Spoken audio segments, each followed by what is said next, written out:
ہادی و رہنما ہمارے علماء، ہو کبھی درپیش جو کوئی مسئلہ، پوچھ لیں حاضر ہوں ہم ان کی بارگاہ۔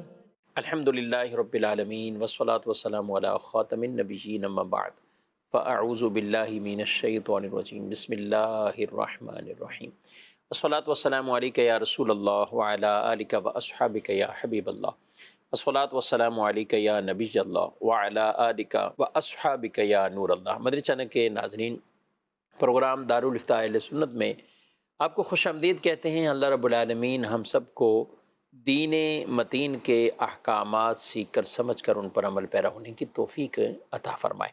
ہمارے پیارے رسول صلی اللہ علیہ وآلہ وسلم کا فرمان عظمت علی شان ہے کہ جو شخص ایک دن میں مجھ پر 1000 مرتبہ درود بھیجے وہ اس وقت تک مرے گا نہیں جب تک جنت میں اپنا گھر نہ دیکھ لے۔ اللہ مجھے اور آپ کو کثرت سے بارگاہ رسالت میں درود و سلام پڑھنے کی توفیق عطا فرمائے۔ ہمارے علماء کرام نے لکھا ہے کثرت کے ساتھ جو درود یعنی 1000 مرتبہ پڑھنے والا تو وہ خوش نصیب ہے جو کثرت ہی شمار ہوتا ہے۔ اگرچہ دیگر اقوال بھی موجود ہیں 500 313، تو کم از کم اتنا درود روزانہ پڑھنا چاہیے کہ ہمارا شمار کثرت میں درود پڑھنے والوں میں ہو جائے۔ صلو علی الحبیب صلی اللہ تعالی علی محمد صلی اللہ علیہ وآلہ وسلم، صلاۃ و سلام علیک یا رسول اللہ۔ ناظرین کرام، پروگرام میں آپ ہمارے ساتھ اول تاخیر شامل رہی تو انشاءاللہ بہت سا علم دین سیکھنے کو ملے گا۔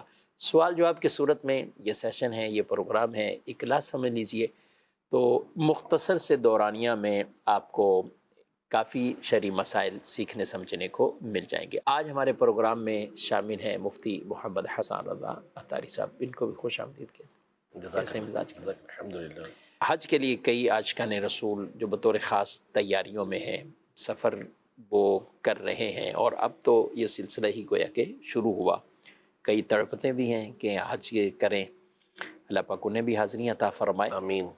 حج ایک تعداد ہوتی ہے کہ جو بطور حج بدل جا رہے ہوتے ہیں، یعنی ان کو یا تو کسی کی طرف سے بھیجا جا رہا ہے یا کوئی اپنے مرحومین کی طرف سے بھیجتا ہے کہ ہمارے مرحوم پر حج تھا کیا نہیں، حج بدل پہ میں آپ کو بھیج رہا ہوں۔ تو حج بدل کرنے والے کے لیے کچھ بیسک احکامات کہ وہ نیت کے اعتبار سے، طواف کے اعتبار سے، یا حج کے مناسک کو ادا کرنے کے اعتبار سے۔ اچھا، پھر ایک تعداد وہ ہے کہ جو یہاں سے جاتے ہی عمرہ کرتی ہے، اور حج بدل کے احکامات یہاں سے شروع ہوں گے وہاں سے ہوں گے، اس حوالے سے کیا فرماتے ہیں؟ بسم اللہ الرحمن الرحیم۔ دیکھیں، حج بدل کرنے والے کے بھی اپنے احکام ہیں، اور جس کی طرف سے حج بدل کروایا جا رہا ہے اس کے بھی اپنے احکام ہیں۔ ٹھیک، یعنی ہر ایک کی طرف سے حج بدل نہیں ہو سکتا۔ حج بدل ہوگا اسی کی طرف سے کہ جس پر حج فرض تھا اور وہ حج کر نہیں سکا۔ یہ نہیں کہ جس پر حج فرض تھا ہی نہیں، یا جس پر فرض تھا اور اس نے ادا کر لیا تو اب اس کی طرف سے حج بدل نہیں ہوگا۔ ہاں، کوئی نفلی حج کرتا ہے ایک الگ بات ہو جائے گی، حج لیکن ایصال ثواب کہنے ہیں۔ جی اپنی طرف سے ہی حج ادا کرے گا اور اس کا ایصال ثواب یہ کر دے گا۔ تو یہ بھی ضروری ہے جاننا کہ کون شخص ہے کہ جس کی طرف سے حج بدل ہو سکتا ہے۔ اب رہا وہ شخص کہ جس کو حج بدل کروانا ہے، تو اس میں بہتر تو وہی شخص ہے کہ جس نے پہلے سے حج کیا ہوا ہو، ٹھیک، کیونکہ جب اس نے پہلے سے حج کیا ہوا ہوگا تو وہ اچھی طریقے سے حج کے ارکان کو ادا کر سکے گا، تو اس سے کروانا زیادہ بہتر ہے کہ اس کے ذریعے سے حج بدل کروایا جائے۔ اور وہ شخص کے جس کے اپنے اوپر حج فرض ہے اور وہ حج فرض ادا کرنے کے لیے نہیں جا رہا بلکہ دوسرے کا فریضہ ادا کرنے کے لیے جا رہا ہے، دوسرے کے اوپر جو فرض ہے اس کو پورا کرنے کے لیے جا رہا ہے، تو یہ مکروہ تحریمی ہے، ناجائز ہے کہ ایسے شخص کو بھیجا جائے۔ گناہگار ہوں گے، اور وہ شخص بھی گناہگار ہوگا کہ جس کے اپنے اوپر حج فرض ہے اور وہ اس کو چھوڑ کے دوسرے کا حج ادا کر رہا ہے۔ اس کا کیسے، یعنی اس کو باقاعدہ پوچھ لیا جائے کہ تمہارے پاس کیا ہے نصاب، جو حج کا نصاب ایک طرح کا، تو یہ کیا بات پوچھیں گے؟ ایک بندہ ویسے ہی کسی کو لگ رہا ہے کہ یہ دینی حلیہ ہے، وہ کہتے ہیں کہ اس کو ہم حج پہ بھیج دیتے ہیں، صحیح ہے، بھلے اس کے اوپر اپنا حج کا فریضہ ہو، تو یہ ٹھیک ہے۔ پتہ اس کیسے میں کریں؟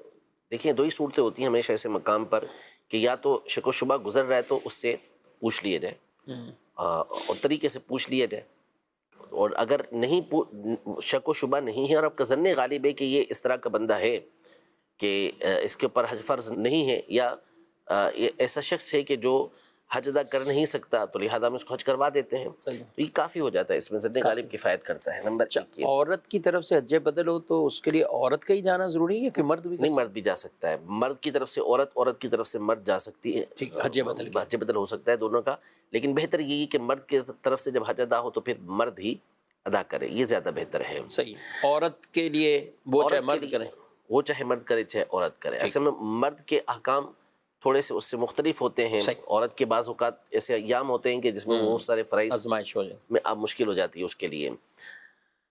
اب جو شخص جس کو بھیجا جا رہا ہے تو اس کے لیے ضروری ہے کہ جو اکثر مال کا حصہ ہے وہ اس کی طرف سے ہو کہ جس نے حج جو اس کو حج کروا رہا ہے۔ اور پھر اس میں ویسے تو یہی حکم کتب کے اندر مذکور ہے کہ اسی کے شہر سے، اسی کے علاقے سے وہ سفر کرے گا، لیکن بہرحال علماء نے اس بات کی اجازت دی ہے کہ اگر وہ وہاں جا کے عمرہ ادا کر رہا ہے تو اس کا عمرہ ادا کرنا جائز ہے، عمرہ کر سکتا ہے، عمرہ کرنے کے بعد وہ حج ادا کر سکتا ہے۔ یعنی ایسا ضروری نہیں کہ وہ جس کی طرف سے حج ادا کر رہا ہے اس کے لیے حج قران کرے یا حج افراد کرے، یہ لازم نہیں ہے، ٹھیک، بلکہ حج تمتع کرتا ہے کہ جس میں پہلے عمرہ ہوتا ہے پھر اس کے بعد حج ہوتا ہے، تو اس کا اس طرح کرنے میں بھی کوئی حرج نہیں، ایسا وہ کر سکتا اور ویسے بھی ہمارے ہاں ایک طرح کی یہ اجازت ہوتی ہے، بھیجنے والا بھی اجازت اس کی طرف سے یہ ہوتی ہے کہ یہ، اور پتہ بھی ہوتا ہے کہ یہ 30 دن پہلے جا رہا ہے، لازمی کہ یہ پہلے جا کے عمرہ کرے گا، پھر احرام اتارے گا، بلکہ 2-3 اور عمرے بھی بعض اوقات ہو جاتے وہ ہیں۔ مدینہ شریف بھی جائے گا کیونکہ پیکج پورا ہوتا ہے۔ جی ہاں، پورا اور پیکج۔ اس کے عمرے میں تو ویسے چل جاتا ہے کہ عمرے میں بندہ گیا ہوا ہوتا ہے تو چلو کبھی یہاں مدینہ شریف اس کی حاضری ہو گئی تو کبھی وہ مکہ مکرمہ میں حاضر ہے، لیکن حج کا جو پیکج ہوتا ہے وہ تو اس میں بندہ بندھا ہوا ہوتا ہے کہ اتنے دن ہی اس نے مدینہ منورہ میں اس دن سے اس دن تک رہنا ہے، اور اتنے دن اس نے مکہ مکرمہ کے اندر رہنا ہے، وہاں اس کی چلے گی بھی نہیں، خود تبدیلی بھی نہیں کر سکتے ہیں، ٹھیک ہے۔ اچھا، پھر یہ جن کی طرف سے جا رہا ہے تو پھر جب وہاں ایام حج آئیں گے، جس وقت مینا کی طرف باقاعدہ روانگی ہوتی، تو اب وہ حج کا احرام جو ہوگا اس وہ میں اس کی طرف سے باندھے گا۔ یہ وہ جگہ ہے، وہ صورت ہے کہ جس کی شریعت مطہرہ نے اجازت دی ہوئی ہے کہ اب یہاں پر یہ دوسرے کی طرف سے نیت کرے گا، اپنی طرف سے نہیں کرے گا، ٹھیک، بلکہ یہ کہے گا کہ جس کی طرف سے حج ادا کر رہا ہے اس کی طرف سے کہے گا کہ میں اس کی طرف سے احرام باندھتا ہوں، اس کی طرف سے حج کی نیت کرتا ہوں، صحیح۔ اور پھر وہ اس کی طرف سے حج ادا کرے گا۔ مینا میں چلے گئے، وہاں کا مینا کے جو بھی وہاں نمازیں پڑھنی ہے، وہ وقوف ہے مینا کا، پھر وقوف عرفہ ہے، وقوف مزدلفہ ہے، تو ہر جگہ میں چاہے وہ عمل سنت آ رہا ہو یا واجب آ رہا ہو یا فرض آ رہا ہو یا حج کا رکن جیسے وقوف عرفہ، تو ان میں باقاعدہ نیتیں ہر جگہ جا کر۔ لیکن نماز تو وہاں جو پڑھنی ہے وہ تو اس نے اپنی ہی ادا کرنی ہے نا، جو ارکان ہے اس میں وہ نیت کرے گا، جو حج کے ارکان ہیں، یہ نہیں کہ نمازوں میں وہ اس کی طرف سے کوئی نیت کر رہا ہو، نمازیں تو اپنی نمازیں اپنی پڑھنی ہے، اس نے اپنی پڑھنی ہے، طواف کر رہا ہے طواف زیارہ تو اس میں اس کی طرف سے وہ نیت کرے گا، تو یوں جو ارکان ہیں اس میں اس نے اس کی طرف سے نیت رکھنی ہے کہ میں جس کا حج ادا کر رہا ہوں اس کی طرف سے، اور اس کے لیے زبان سے کہنا ضروری نہیں ہے، دل میں نیت ہو، اور دل ہی کی نیت ویلڈ ہے، تو دل میں نیت ہونی چاہیے کہ میں اس کی طرف سے ان چیزوں کی ادائیگی کر رہا ہوں۔ ایک آدمی پوچھ رہا تھا کہ وقوف عرفہ میں دعائیں مانگتے ہیں دیگر جگہوں پہ، اب ہم آدمی اپنے لیے، اپنے گناہوں کی بخشش کے لیے، دیگر چیزوں کے لیے دعائیں مانگتے ہیں، تو ویسے موقع پہ کیا میں اس کے لیے دعائیں کرتا رہوں یا میں اپنے لیے دعائیں مانگوں اور پھر آخر میں کہ یہ ساری دعائیں اس کے حق میں بھی قبول ہوں، کرے کیا؟ دیکھیں کوئی ایسا نہیں ہے، ہاں جو احرام باندھنا ہے وہ اس کی طرف سے باندھنا ہے، ارکان جو ہے وہ اس کی طرف سے نیت کر کے ادا کرنا ہے، باقی نمازیں بھی آپ نے اپنی ہی پڑھنی ہے، اور ساتھ میں دعا بھی آپ جو کرنا چاہیں کریں، ٹھیک، اس کی طرف سے صرف آپ نے حج ادا کرنا ہے، باقی اس کے علاوہ یہ دعائیں ہیں تو دعائیں تو آپ کے دل سے نکلیں گی نا اس کے لیے، کہ اتنی بڑی سعادت آپ کو مل گئی حج ادا کرنے کی، آپ کر نہیں سکتے تھے لیکن اس کی طرف سے آپ ادائیگی کے لیے آئے ہیں، تو دل سے دعائیں نکلتی ہیں اس موقع پر، تو لہٰذا اس کی طرف سے آپ نے دعا کر لینی ہے، صحیح، لیکن یہ لازم نہیں ہے کہ اگر اس کے لیے دعا ایک بھی دعا نہیں کی مثال کے طور پر اس کے لیے، صحیح، اور اپنے ہی لیے کرتا رہا یا کسی اور کے لیے کرتا رہا تو اس میں کوئی حرج نہیں ہے، کوئی حرج، لیکن ظاہر ہے کہ جو احسان ہوتا ہے، بھلائی ہوتی ہے، بھیجنے والوں نے بھیجا اسی لیے کہ ہمارے والد کی طرف سے یا ہماری والدہ کی طرف سے یا جس مرحوم کی طرف سے کروا رہے ہیں، ایک تو اس کا حج ادا ہو جائے اور پھر ان کو ثواب بھی ملتا رہے، تو دعائیں تو مقصود ہوتی ہیں، تو اس لیے دعائیں کرتے رہنا چاہیے اس بندے کے لیے بھی، لیکن یہ کوئی ضروری نہیں ہے کہ آپ جو ہے وہ ساری دعائیں اسی کے لیے کرتے رہیں اور اپنے لیے آپ پھر پریشان بیٹھے رہیں کہ اپنے لیے دعا کروں یا نہ کروں، ایسا کچھ نہیں، ایسا کچھ نہیں، یہ عبادت اپنی انفرادی عبادت ہے، اور یہ اچھا ان کو ایک یہ موقع ملا ہے، بالکل ایسا ہی ہے، شیطان کو کنکریاں مارنے کا وقت آئے گا تو بھی نیت انہیں کی طرف سے ہوگی۔ کہ یہ عمل ان کے ہیں، پھر طواف زیارت دیگر جو بھی ہے۔ اور ناظرین کرام، قربانی کے مسائل وہ کچھ جدا ہیں، تو اس کو بھی تھوڑا ضرور وہ دیکھ لینا چاہیے، سمجھ لینا چاہیے۔ اور پھر ساتھ ساتھ جو حج کی اندر غلطیاں ہو جائیں جس پر دم لازم آتا ہے، تو یہ بھی نہیں کہیں گے کہ وہ مرحوم کی طرف سے گیا تھا تو چونکہ سارا کچھ ان کے ذمے لگا دو۔ یہ غلطی کرے گا خود بھگتے گا، مطلب یہ کہ اس کا کفارہ خود اس کو دینا ہوگا۔ یہ اس حج بدل کروانے والوں کی طرف یہ نہیں کر سکتا مجھ سے غلطی ہوئی ہے لہذا آپ پیسے دیں تو اس دم کو ادا کیا جائے گا، کیونکہ اس نے غلطی کیوں کی؟ یہ انہی شرائط کے مطابق ہی حج کا وہ عمل کرے، یہ ایک پوری عبادت دوسرے کی اپنے ذمے لے رہا ہے۔ اچھا ویسے عام طور پہ نمازیں کوئی کسی کے اپنے ذمے نہیں لے سکتا کہ میں اس کی طرف سے میں نمازیں پڑھ لیتا ہوں، یا ہم کسی کو کہہ لیں فلاں فوت ہو گیا یا بیمار ہے آپ نماز پڑھ دیں، اس کا ہے ہی نہیں نماز کا یہ تصور کہ دوسرا کو یوں پڑھ لے۔ اسی طرح روزے کا بھی نہیں ہے کہ کوئی دوسرا یوں دوسرے کی طرف سے روزہ رکھ لے۔ جہاں شریعت نے رکھا ہے وہ ہے حج بدل، کہ جہاں چونکہ جانا ہے اپنے ملکوں سے جانا ہے، تو اب شریعت نے کسی مختلف بعض ایسے اشخاص ہیں جو زندہ ہوتے ہیں مگر ایسے معذور ہوتے ہیں کہ وہ جا نہیں پاتے، تو ان کے لیے یا دنیا سے جا چکے ہیں، اور پھر اس میں بھی کیٹیگری یہ بن سکتی ہے۔ مفتی صاحب کئی ایسے ہوں گے وصیت کر کے جاتے ہیں، کئی وصیت کر کے نہیں جاتے۔ اب وصیت کر کے نہیں گئے ہوئے پیچھے لوگوں کے وہ رسا کے ذہن میں آتا ہے کہ والد کو کرنا چاہیے تھا، نہیں کیا تو ہم کروا دیں، تو یہ بھی ہو جائے گا۔ بالکل ہو سکتا ہے، بلکہ والد نے یا والدہ نے پیسے بھی نہیں چھوڑے ہوئے، کچھ مال بھی نہیں چھوڑا، یہ وارث ہے، یہ چاہتا ہے کہ میں کروا دوں تو اپنی رقم سے کروا دوں، اپنے پیسوں سے کروا دوں، تو بھی کروا سکتا، تو کروانا چاہیے، اللہ نے اگر اس کو دیا ہے تاکہ ان کے اوپر جو حج کا فریضہ تھا وہ ادا ہو جائے، صحیح، وہ ان سے ساقط ہو جائے۔ اور بالفرض ان کے اوپر فرض نہیں بھی تھا تو یا تو آپ خود ان کی طرف سے حج نفل ادا کر لیں، یعنی صحیح، آپ حج ادا کریں، ثواب ان کے لیے خاص طور پر ہو، یا کسی کو کروا دیں تاکہ ان کو ثواب ملے گا تو خوش ہوں گے اس سے۔ صحیح۔ اچھا جو بھیج رہا ہے حج بدل کے لیے اور بھیج اپنے مرحومین کی طرف سے رہا ہے، خود اپنے اوپر بھی حج فرض ہے وہ نہیں ادا کر رہا، گناہ گار ہوگا، یہ اس کے اوپر کیا ہے؟ لازم ہے اس کے اوپر کہ پہلے اپنا فرض ادا کرے۔ یعنی ایک تو ہے کہ اس کے پاس مال موجود ہے، اب چاہے وہ حج بدل کروائے یا نہ کروائے، والدین حیات ہوں نہ ہوں، باہر صورت جب اس کے اوپر حج فرض ہو گیا تو اس کے اوپر لازم ہو گیا نا کہ یہ حج ادا کرے گا، صحیح، اس میں تاخیر تو نہیں کرے گا، تاخیر کرنے کی اجازت بھی نہیں ہے۔ دوسرا یہ کہ اگر والدین کی طرف سے یا کسی کی طرف سے بھی جو جس کا یہ وارث بنا ہے، ان کی طرف سے یہ حج ادا کروانا چاہتا ہے، ان کا حج بدل کروانا چاہتا ہے، اور انہوں نے مال بھی چھوڑا ہوا ہے، صحیح، تو پھر بھی اس پر لازم ہے کہ جب اس کے اپنے اوپر فرض ہو رہا ہے تو پہلے اپنا ادا کرے، صحیح، اور ساتھ ہی وہ جو مال بچا ہوا ہے اس مال میں سے دوسرے کسی کو حج بدل کروا دے تاکہ اس کا اپنا جو فریضہ ہے وہ ادا ہو سکے، اور جو ان کے اوپر فریضہ تھا وہ کسی اور کے ذریعے ادا ہو جائے۔ ماشاءاللہ۔ یہ چند احکامات یہ خلاصتاً ہم نے سوال جواب کی صورت میں یہ احکامات پیش کیے ہیں، لہذا جو جا رہا ہے تو وہ پراپر ان چیزوں کو سیکھ کر بھی جائے، سمجھ کر بھی جائے۔ اللہ تعالیٰ سب کی حاضریاں قبول فرمائے، اور جو تیاریوں میں ہیں، جن کے جانے میں کوئی رکاوٹیں ہیں، اللہ پاک اپنی رحمت سے وہ رکاوٹیں دور فرمائے اور سب کے لیے اسباب پیدا فرمائے۔ بڑھتے ہیں آپ کے سوالات کی طرف، دیکھتے ہیں ہمارے ناظرین کیا پوچھ رہی ہیں۔ میرا نام ابو حنیف شامی ہے، میں چین چوک میں رہتا ہوں۔ طلاق میسیج میں طلاق بیوی کو لکھی میسیج مگر بیوی کو سینڈ کیا ہے نہیں ہے، طلاق ہوئی یا نہ ہوئی؟ مفتی صاحب اس سوال کا جواب آپ دے دیجیے۔ بہت اہم مسئلہ ہے، لیکن یہ مدنی چینل کے کیمرہ مین اور یہ سب ریکارڈ کرنے کہیں پہنچے تو انہوں نے یہ پوچھا ہے۔ بہرحال اگر تو کسی کا خاص مسئلہ ہے تو ہم تو ان کو دارالتا بلائیں گے، لیکن جو کہا اس پر آپ کیا کہیں گے؟ دیکھیں اب انہوں نے تو کچھ بھی نہیں کہا نا، انہوں نے صرف یہ کہا مفتی صاحب اس سوال کا جواب دے دیں۔ ہاں، تو مسئلہ یہ ہے کہ سوال بھی تو ہو نا، اچھا، تو آپ نے تو صرف اتنا کہہ دیا کہ طلاق لکھی اور اس کے بعد بھیجی نہیں، ڈیلیٹ کر دی ہے، تو کیا لکھا، کیا اس میں لکھا ہوا تھا؟ اللہ محفوظ رکھے، اللہ پاک آپ کے گھر کو یا جس کا بھی آپ سوال کر رہے ہیں اس کے گھر کو سلامت رکھے۔ لیکن ظاہر ہے کہ جو جواب ہوگا وہ تو سوال سارا معلوم ہونے کے بعد ہی ہوگا نا، نہ اپنے الفاظ بتائے، نہ جملے بتائے، کیا لکھا ہوا تھا، تو بہت ساری چیزیں اس میں درکار ہوتی ہیں، تو وہی ہوگا کہ آپ کو اس کے لیے دارالفتہ اہل سنت میں آنا پڑے گا۔ اچھا اس کو تھوڑا سا ہم اگر کھول دیتے ہیں، چلیں آپ سوال تو آیا ہے، کئی لوگ ایسے ہوتے ہیں کہ جو باقاعدہ جا کر طلاق نامہ بنواتے ہیں، دماغ خراب ہوتا ہے یا جو بھی کہنے اس وہ غصہ ہوتا ہے تو وہ فوراً جاتے ہیں وہ طلاق نامہ بنواتے ہیں۔ اچھا طلاق نامہ بنوا لیا، اچھا کبھی ایسا ہوتا ہے کہ گھر کا کوئی دوسرا فرد جاتا ہے، وہ سارے ڈاکومنٹس بنا کے آتا ہے، اب یہ بھی اس کو پیش کر دیا شوہر صاحب کو کہ یہ لو، اچھا یہ بھی کیا کرتے ہیں، طلاق نامہ ہے، سائن کر دیا، یہ سب کچھ. اس کے بعد جو ایک سوال پہ نا یہ اٹکے رہتے ہیں کہ ہم نے بھیجا نہیں یا اس کو ملا نہیں، ہم نے پہلے سے، کئی کہتے ہیں ہم نے پھاڑ دیا.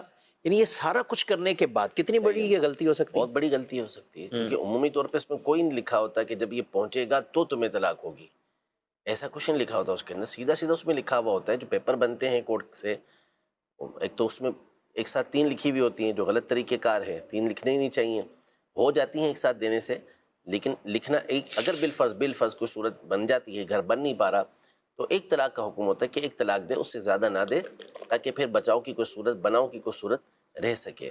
بہرحال عمومی طور پر جو ہمارے یہاں پر اس طرح کے پیپرز بنتے ہیں، اس میں جو انداز ہوتا ہے لکھنے کا، تو اگر خود بنوا کر آیا ہے یا کوئی دوسرا بنوا کر آیا اور اس پر سائن اس نے کر دیے ہیں، تو اس صورت میں تو طلاق ہو جائے گی، بھیجے نہ بھیجے. بھیجے نہ بھیجے، جی. پھاڑ دیا، آگ لگا دی، کچھ بھی کر دیا، اس طرح کے جو بھی بعض اوقات ہوتے ہیں. بعض اوقات یہ ہوتا ہے کہ بھیج دیے ہیں، ہاں، وہ لڑکی والے وصول نہیں کرتے، وہ ڈر کے مارے وصول نہیں کرتے، وصول نہیں کر پا رہے ہوتے، پڑھنا نہیں ہے، ہم نے کھولنا نہیں ہے. ہاں، پڑھتے نہیں ہیں اور سمجھتے ہیں کہ طلاق نہیں ہوئی، تو ایسا بھی نہیں ہے.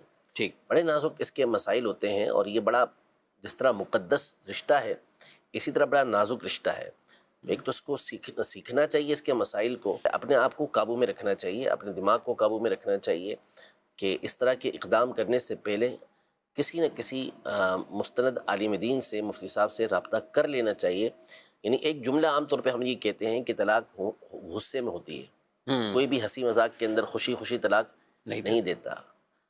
یعنی یہ ہم وہ صورت بتا رہے ہیں کہ جو ہوتی ہے، لیکن حقیقت یہ ہے کہ طلاق جو ہے نا، یہ سوچ سمجھ کر ہونے چاہیے. یعنی طلاق کا جو فیصلہ ہے، طلاق کا جو قدم ہے نا، یہ غصے میں نہیں ہونا چاہیے. اس وقت ویسے ہی خاموش ہو جائے، اس وقت خاموش ہو. اور اصل میں یہ جو مقدس رشتہ ہے، پیار و محبت کا رشتہ ہے، اتنا جو ہے وہ اہم رشتہ ہے، نسلوں کی جو بقا ہے اس کے لیے ایک رشتہ قائم کیا گیا ہے.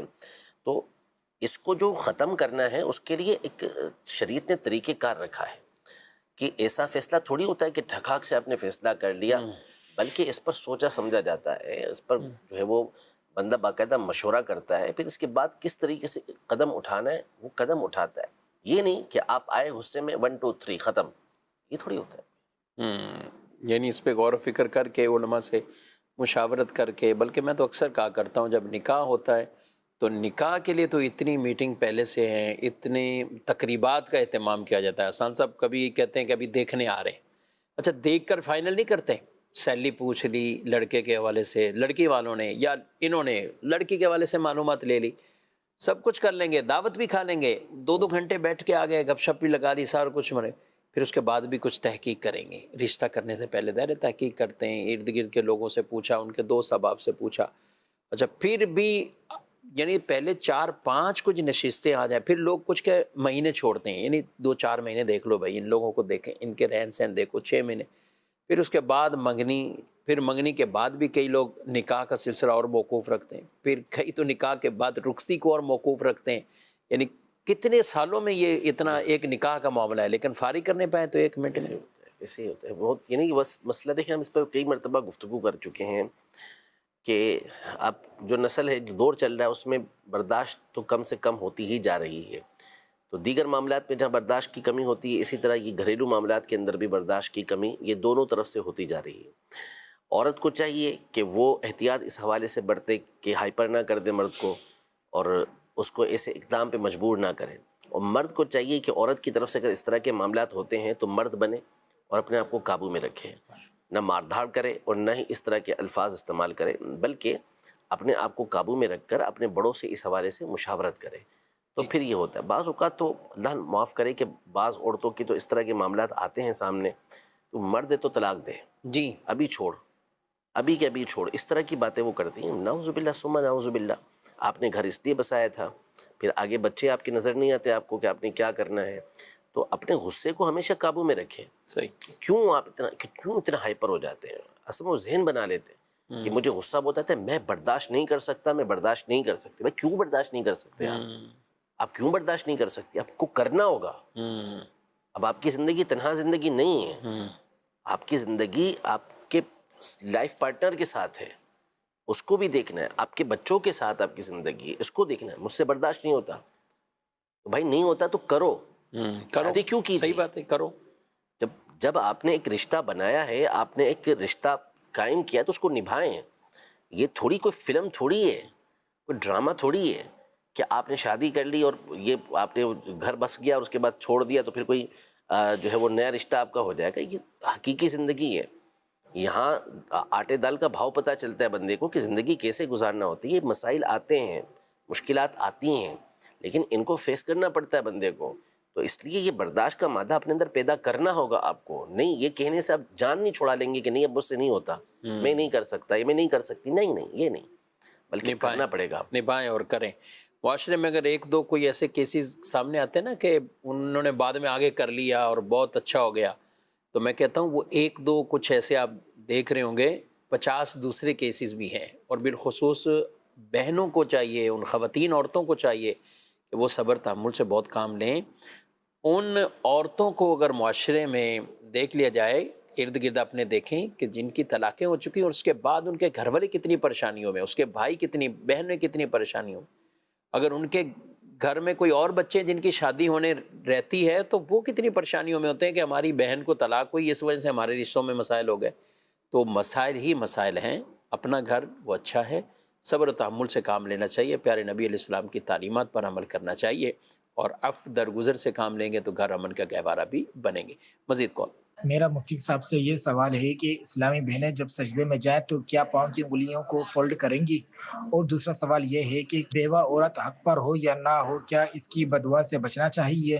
جی ماشاء اللہ. پاؤں کیا خواتین کو اپنے سجدے کے اندر پاؤں کی انگلیاں خواتین کو لگانی ہیں، کیا کرنا ہے؟ تو اصل یہ ہے کہ عورت نے سمٹ کر سجدہ کرنا ہے تو وہ پاؤں کو کسی ایک طرف نکال لے گی. اس کو یہ نہیں کہ پاؤں موڑنا اس کے لیے ہو سجدے کے اندر، بلکہ وہ سیدھی جانب پاؤں کو نکال لے یا الٹی جانب پاؤں کو نکال لے یا پیچھے ہی کی طرف رکھے. لیکن اس نے اپنے پاؤں کو فولڈ نہیں کرنا. وہ فولڈ کرنے کا یعنی پاؤں انگلیاں موڑ کے قبلہ رو کرنے کا جو حکم ہے وہ مردوں کے لیے ہے، ان کے لیے ہے، عورتوں کے لیے اس طرح نہیں ہے. دوسرا یہ کیا ہے بیوہ عورت ہے اور اس کی بد دعا سے، اس حوالے سے دیکھیں بد دعا جو ہے اس میں جو مظلوم ہے اس کی تو بد دعا سے بچنے کا حکم دیا گیا کہ جو مظلوم کی دعا یعنی کسی کے خلاف دعا ہو، یہ ویسی وہ دعا کر رہا ہے تو وہ قبول ہوتی ہے، یعنی اللہ تک اس کے پہنچنے میں کوئی رکاوٹ درمیان کے اندر نہیں ہوتی.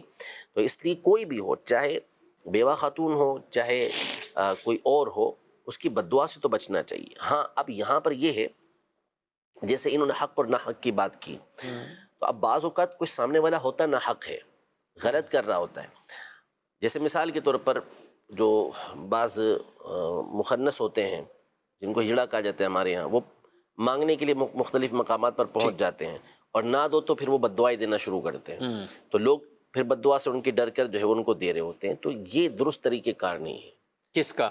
یعنی ان کا مانگنا بھی درست نہیں اور دینے والے کا بھی درست نہیں ہے کہ صرف اس وجہ سے کہ اس کی بد دعا لگ جائے گی اس لیے دے رہا ہوں، یہ طریقہ کار ٹھیک نہیں. ہاں بعض اوقات یہ ہوتا ہے کہ وہ ماحول ایسا کریٹ کر دیا کہ اس کی بےزتی ہو رہی ہے، اب اپنی عزت کو محفوظ کرنے کے لیے وہ دے گا تو اس کا دینا جائز ہو جائے گا، اس کا لینا حرام ہو جائے گا. ٹھیک. تو اب اسی طرح بعض اوقات ہوتا ہے کہ سامنے والا ناحق کر رہا ہے اور پھر وہ کہتا ہے کہ اگر تم میری نہیں مانو گے تو میں تمہیں بد دعا دے دوں گا اور میری بد دعا لگ جائے گی. تو یہ نہیں ہے. ایک عورت بیوہ ہے تو واقعی اس کا دل تو دکھاوا ہوتا ہے، بالخصوص جب نیا نیا اس کے ساتھ یہ حادثہ ہوا ہو تو اس وقت اس کی دل جوئی زیادہ مقصود ہوتی ہے، لیکن وہ کری نہ کر رہی ہے، ایسے مطالبے کر رہی ہے کہ جو سامنے والا پورا نہیں کر سکتا. بعض اوقات ہوتا ہے ایسے کیس آتے ہیں ہمارے پاس کہ وصال ہو گیا، انتقال ہو گیا شوہر کا، اب وہ ایسے ایسے مطالبے کر رہی ہوتی ہے اپنے سسرال والوں سے کہ ان کے لیے پورا کرنا ممکن ہی نہیں ہوتا. تو اب وہ کہے کہ نہیں پورا کرو گے تو میری بد دعا تمہیں لگے گی، تو ایسے تھوڑی ہوگا. ٹھیک. ہاں اگر آپ نہ حق کر رہے ہیں تو چاہے وہ بیوہ ہو یا نہ ہو، اس کے دل سے بد دعا نکلی تو پھر وہ اس سے ڈرنا چاہیے بندے کو. تو اس لیے اس چیز کو ہر مقام پہ دیکھا جائے گا کہ جو بھی مظلوم ہے اس کی بد دعا سے بچنا ہے، اور مظلوم نہ بھی ہو تو کسی کو کیوں تکلیف دینی ہے کہ جس کی وجہ سے اس کے دل سے آہ نکلے، اور اللہ نہ کرے کہ ہمارا جو اللہ نے عطا کیا ہوا ہے اس کی آہ کی وجہ سے، اس کی بد دعا کی وجہ سے وہ ہمارا ضائع ہو جائے، ہم سے چھین لیا جائے. تو ہمیشہ مظلوم کی بد دعا سے یہ بچتے رہنا چاہیے اور ایسا کام بھی نہ کریں. بالکل. کسی پر اس طرح وہ ظلم کریں کہ مظلوم بھی مجبور ہو جائے کسی کے خلاف دعا کرنے بولنے پر اور بد بالکل دعا ایسا کرنے ہی پر. ہے. جی مزید.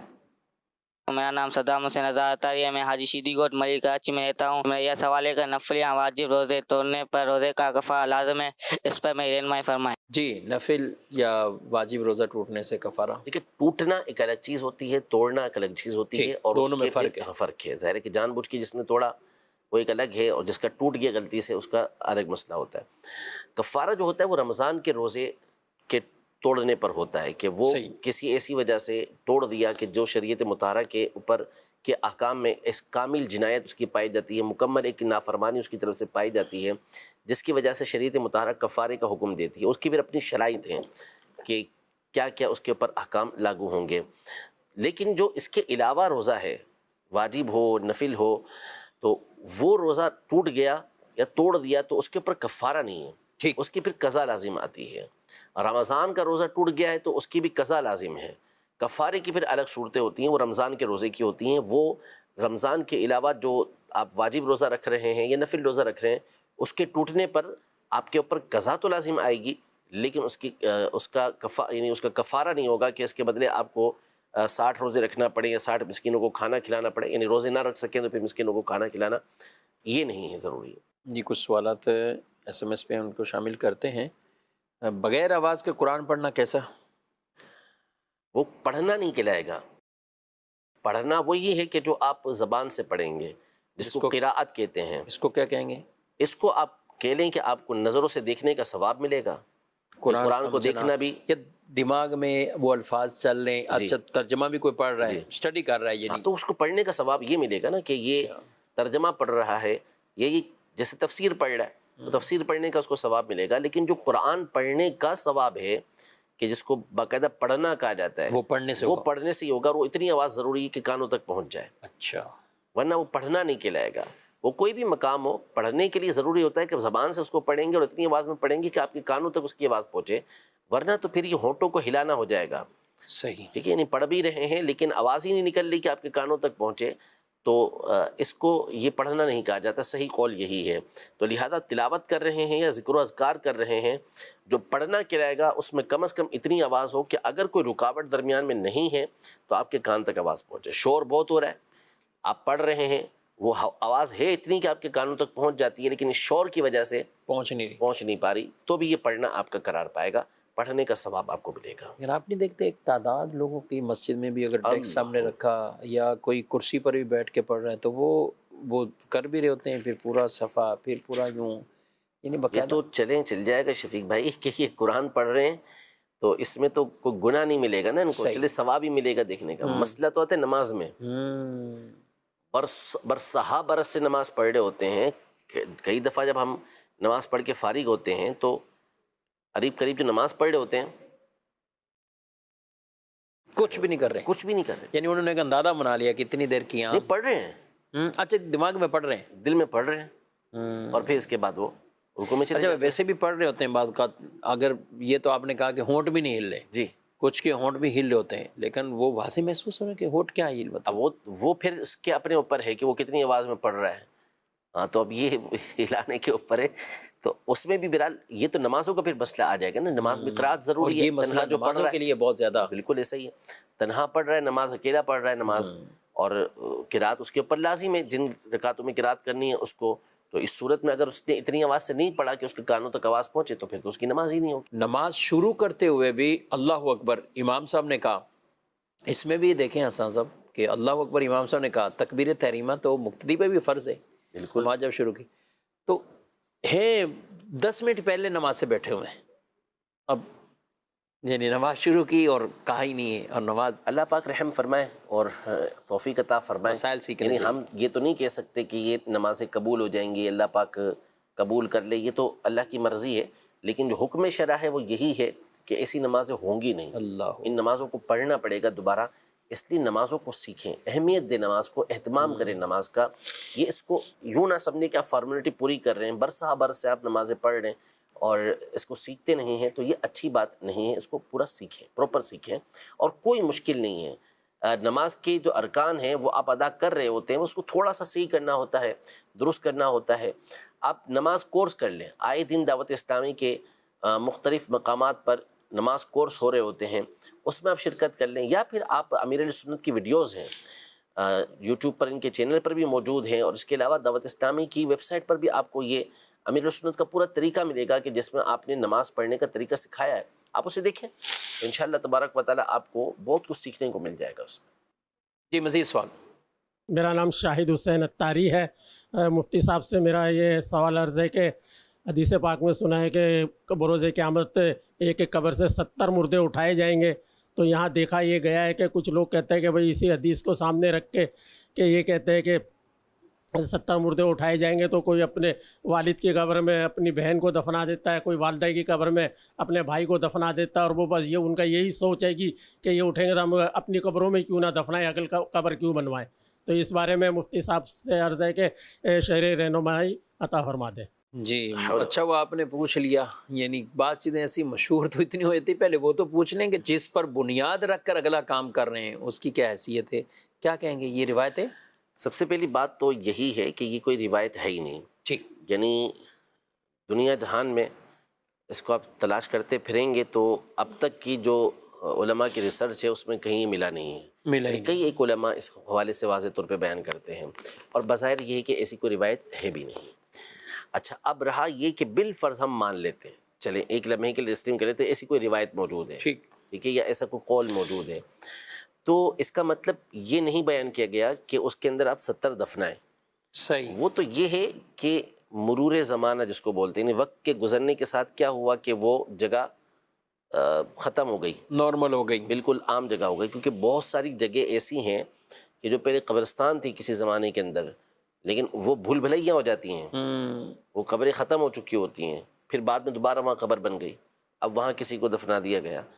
کیونکہ ایک عرصے تک ظاہر سی بات ہے کہ زمین تو ہزاروں سال ہو گئے نا بنے ہوئے، تو اس طرح ممکن ہے کہ یہ ایک عرصے تک اس طرح کا معاملہ ہوا ہو تو پھر وہ 70 مردے نکل آئے. لیکن یہ بھی صرف ایک ہم عقلی جو ہے نا وہ احتمال بتا رہے ہیں کہ ایسا ہو سکتا ہے، لیکن ایسا ہے کچھ بھی نہیں. ٹھیک ہے، یہ نہیں کہا گیا کہ آپ اس کے اندر 70 مردوں کو دفنائیں، اور نہ ہی ایسی کوئی روایت ہے کہ 70 مردے نکالے جائیں گے. شرعی حکم یہ ہے کہ جب مردے کو دفنا دیا تو اب یہ اس کے اور اللہ کے درمیان کے معاملات ہیں، اب یہ پردہ ہے، یہ برزخ ہے، اور برزخ کا مطلب ہی آڑ ہوتا ہے. ٹھیک. تو اس میں دخل دینے کی ہمیں اجازت نہیں ہوتی کہ ہم اس کے اندر کسی وجہ سے اس کو قبر کو کھول کے دیکھیں، یا جو ہے وہ کسی جگہ منتقل کرنے کے لیے ایسا کریں. یہ حرام ہے، اس کی اجازت نہیں، سوائے یہ کہ کسی کا بہت بڑا مال یہ غلطی سے اندر رہ گیا. صحیح. اور اب وہ جو ہے وہ کہتا ہے کہ بھئی یہ تو میرا مال ہے اندر رہ گیا ہے اور یہ نکالنا ہے مجھے، تو اب اس کو نکالنے کے لیے کھول دیا. یا دوسری صورت یہ کہ کسی کی زمین کے اندر دفنا دیا اس کی اجازت کے بغیر، وہ کہتا ہے کہ بھئی یہ تو میری ذاتی زمین ہے، اب یہاں سے نکالو. تو پھر یہ چونکہ ایک اس کا حق ہے، اس کی جگہ غصب ہوئی ہے، تو اس کو نکال کے پھر دوسری جگہ پر دفنایا جائے گا. باقی اس کے علاوہ اس کی کوئی اجازت نہیں ہوتی کہ آپ جو ہے وہ قبریں کھول کے دیکھیں، یہ اجازت ہی نہیں ہے. تو یہ ہمارے یہاں بہت رواج چل گیا ہے. ایک تو بامر مجبوری بعض مقامات پر ہوتا ہے، اور فضول کی مجبوری ہے. یعنی جیسے مثال کے طور پر جس کو دفنانا ہے، اب یہ قریب میں رہتا ہے، یہاں پر فیضان مدینہ کے قریب رہ رہا ہے، تو اب یہ کوشش کرے گا کہ طارق روڈ والے قبرستان کے اندر دفنانا ہے، یا یہ جو لیاری ایکسپریس وے کے پاس قبرستان ہے وہاں دفنانا ہے. اب چاہے یہ قبرستان فل ہو چکے ہوں، بس دفنانا ادھر ہے تاکہ شب برات میں آسانی کے ساتھ جا سکے. اچھا وہ اپنی بات کا سہولت دیکھتا ہے کہ میں جا سکوں. اور یہ جو جانے کا بھی جذبہ ہے نا، یعنی ابھی نئے کوئی انتقال ہو تو کوئی کہتا ہے میں روزانہ جاتا ہوں، کوئی کہتا ہے 8 دن بعد، پھر شب برات پہ بھی پتہ نہیں کیا سلسلے ہو جاتے ہیں. پھر اسی طرح آپ دوسرے علاقوں کو لے لیں، میوہ شاہ قبرستان کے بارے میں، بلکہ ہمارے اپنے حیدرآباد کے بعض تقریباً ہر جگہ فل ہو چکے ہوتے ہیں. اچھا اب اس میں جو سستی کاہلی ہوتی ہے وہ یہی ہوتی ہے کہ قبرستان کے لیے بعض اوقات گورنمنٹ کی طرف سے جگہ مل جاتی ہے. ایک اسلامی ملک ہے تو وہاں پر اتنا کوئی مشکل کام نہیں ہوتا، جگہ مل چکی ہوتی ہے، چاہیں تو بآسانی وہاں جا کے دفنا سکتے ہیں. لیکن وہی کہ یہ تو گھر سے بہت دور ہے، جائیں گے کیسے، خیال کیسے رکھیں گے، پتہ نہیں کیا ہوگا قبر کا، تو اس لیے دور نہیں جاتے. تو یہ ایک سستی کاہلی ہے. اور بعض مقامات پر بھی مجبوریاں بھی ہوتی ہیں، تو ہر جگہ پہ اس طرح کی، جیسے کوئی غیر مسلموں کا ملک ہے اور وہاں وہ جگہ نہیں الاٹ کر رہے اس حوالے سے، تو اس کے لیے بھی ہر جگہ یہ نہیں ہوتا کہ آپ جو ہے وہ قبر بنا دیں. اس کے لیے بھی علماء نے طریقہ کار بتائیں تو پھر ایسا کبھی وہاں مسئلہ پیش آ جائے تو اس کے لیے علماء سے رابطہ کر لیا جائے. ورنہ بہرحال جو ہمارا ملک ہے یا اسی طرح دیگر ممالک ہیں وہاں پہ ایسا کوئی مسئلہ نہیں ہے کہ اب ایک قبر کے اندر دفنا دیا تو اب آپ کو دوسری جگہ مل ہی نہیں رہی، دوسری جگہ آسانی کے ساتھ مل جاتی ہیں. دور بھی جانا پڑے گا تو آپ کو جانا پڑے گا. اس کی بہرحال اجازت نہیں ہے. جو آج کل ٹرینڈ چلا ہوا ہے کہ والد کا انتقال ہوا تو انہی کی قبر میں بعد میں والدہ کا انتقال ہوا تو ان کو دفنا دیا. دادا کی قبر دادا کی قبر کے اندر والد صاحب کو دفنا دیا، تایا کے ساتھ دفنا دیا تو فلاں کے ساتھ. نعوذ باللہ ثم نعوذ باللہ. اس بہت بڑا گناہ ہے یہ. صحیح. توبہ بھی کرنا ہوگی. اب جو ہو گیا بند ہو گئی قبر، اب اس کو دوبارہ کھولنے کی اجازت بھی نہیں ہے. صحیح. یعنی دوسرے کو بھی دفنا دیا تو اب یہ نہیں کریں گے کہ اس کو کھول کے آپ اس کو دفنائیں، بلکہ اب اس کو اسی حالت پر رہنے دیں گے. اور نیکسٹ ٹائم ایسا بالکل نہیں ہونا چاہیے. اور توبہ بھی کریں گے. توبہ لازم ہے بالکل. یہ جو آپ نے کہا قریب کا، ایک یہ بھی شوق لوگوں کو ہوتا ہے یا ایک ذہن ہوتا ہے کہ والد صاحب ہیں تو والد کے ساتھ ہی والدہ کی قبر ہونی چاہیے. اچھی بات ہے. نہیں اگر یعنی والد صاحب ہیں تو والد کے ساتھ ہی قبر ہونی چاہیے. اب وہ یہ نہیں دیکھتے کہ اگر ساتھ کوئی قبر اور بن چکی ہے یا پہلے سے قبر ہے تو وہ اپنی اس طلب کو یا اس تمنا کو پورا کرنے کے لیے اگر یہ دوسرے کی قبر کھدوا دے تو پیسے دیتے ہیں. حرام ہو جائے گا، بالکل حرام ہو جائے گا. اپنے عزیزوں کے پاس دفنانا اچھی بات ہے. حدیث پاک نبی پاک صلی اللہ علیہ وسلم نے حضرت سیدنا عثمان بن مظعون رضی اللہ تعالیٰ عنہ کو دفنایا اور ان کی قبر پہ پتھر بھی رکھوایا بڑا سا، اور فرمائے کہ یہ اب ہمارے جو قریبی لوگ ہیں یعنی رشتہ دار جو ہیں یہاں پر قریب میں وہ دفنائے جائیں گے. تو وہ قریب میں عزیز و اقربا کے قریب دفنانا اچھی بات ہے، لیکن ظاہر ہے کہ اس کے لیے وہی جو کار ہوگا وہی رہے گا. یہ تھوڑی ہوگا کہ کسی کی قبر کے اندر آپ دفنا دیں، اس کی قبر کو آپ ختم کر دیں یا ختم نہ بھی کریں اور اس کے ساتھ دفنا دیں، تو یہ جائز نہیں. قبرستان کے لیے جگہ کو وقف کرنا، یہ وسعت دینا، ہمارے کئی ناظرین سن رہے ہیں، اگر واقعی کہیں گنجائش کم ہے اور کوئی ایسی کہ اب خود ہی زمین خرید کر وقف کر دیتے ہیں مسلمانوں کے لیے، یہ بھی نیکی بہت اچھی بات ہے. یعنی یہ تو فرض کفایہ ہے نا، دفن کرنا فرض کفایہ ہے. لازم ہے کہ اس کو دفنایا جائے گا. تو جو آپ ایک عظیم فرض ہے وہ اس کی ادائیگی آپ کی اس وقف کردہ زمین سے ہوگی، تو اس کا جو ثواب ہوگا فرض کا وہ آپ کو بھی حاصل ہوگا. یعنی ایک طرف ہمارا رجحان ہوتا ہے کہ مسجد ہے، مدرسہ ہے، اور ادھر کوئی سوچتا ہے وہاں تو میتیں ہی پڑی ہوں گی، لیکن کیا وہ وقف کے اس طرح نہیں ثواب ملے گا؟ ثواب ملے گا. اور پھر کوئی بعید نہیں اللہ کی رحمت سے کہ اگر یہ اچھی نیت کرتے ہیں تو وہاں جتنا فاتحہ جا کے پڑھا جاتا رہے گا اور جو حاضری دی جائے گی اچھی نیت کے ساتھ تو اس کو بھی اس کا ثواب ملے.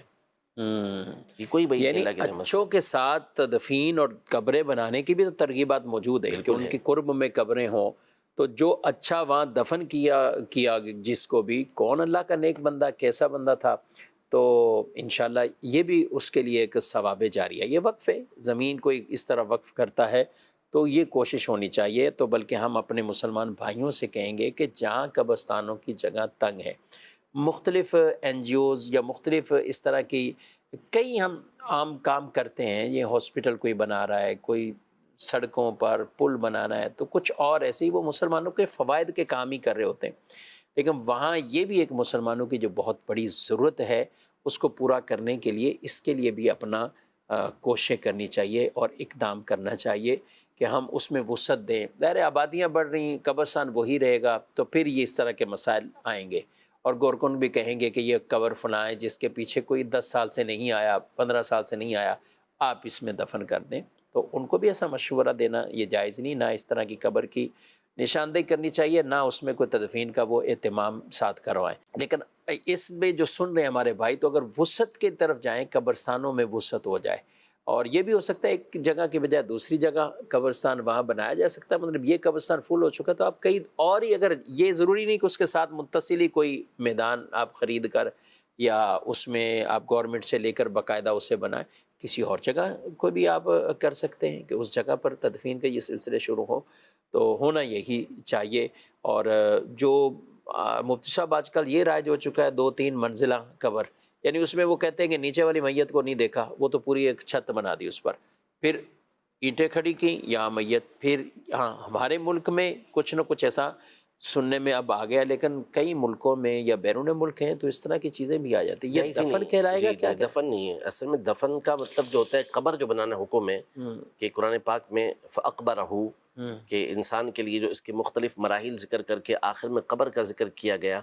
یہ جو دفنانے کا حکم انسان کو دیا گیا ہے، تو دفن جس کو کہتے ہیں، قبر جس کو کہتے ہیں، وہ یہی ہے کہ جس میں انسان کا جسم چھپ جائے اور کم از کم اس کی قبر اتنی گہری ہو کہ جو جانور وغیرہ ہیں وہ اس کو نوچ نہ نکالیں.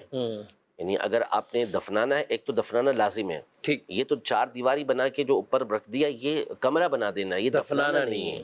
دفنانا. اور دوسرا دفنانے میں بھی اس بات کی احتیاط کریں گے کہ ایسا نہ ہو کہ مٹی وغیرہ کے ہٹنے کی وجہ سے بارشیں ہوئیں تو کفن اور مردہ ہی ظاہر ہو گیا اس میں، بلکہ اچھی طریقے سے اس کو گھیرا کریں گے اور جو ہے اس کو دفنائیں گے تاکہ کوئی جانور وغیرہ بھی اس کے اوپر حملہ نہ کر سکے. اور مٹی وغیرہ ہٹتی ہے تو اس کا کفن اور جسم وغیرہ یہ ظاہر نہ ہو جائے، نکل جائے باہر. ٹھیک. ناظرین کرام، آپ نے پروگرام ملاحظہ کیا. آپ کے کئی اور بھی اس مسائل ہوتے ہیں جو ہم پروگرام کا تو حصہ نہیں بنا پاتے، لیکن یہ نمبر اپنے پاس رکھیے. دارالتحریر سنت سے اپنا رابطہ رکھیں گے تو انشاءاللہ ان اوقات میں آپ فون کریں گے تو آپ کو وہ شرعی رہنمائی بھی کر دی جائے گی. اللہ پاک ہم سب کو علم دین سیکھنے، سمجھنے اور اس پر عمل پیرا ہونے کی توفیق عطا فرمائے. آمین بجاہ النبی. ہادی و رہنما ہمارے علماء، ہو کبھی درپیش جو کوئی مسئلہ، پوچھ لیں حاضر ہوں ہم ان کی بارگاہ.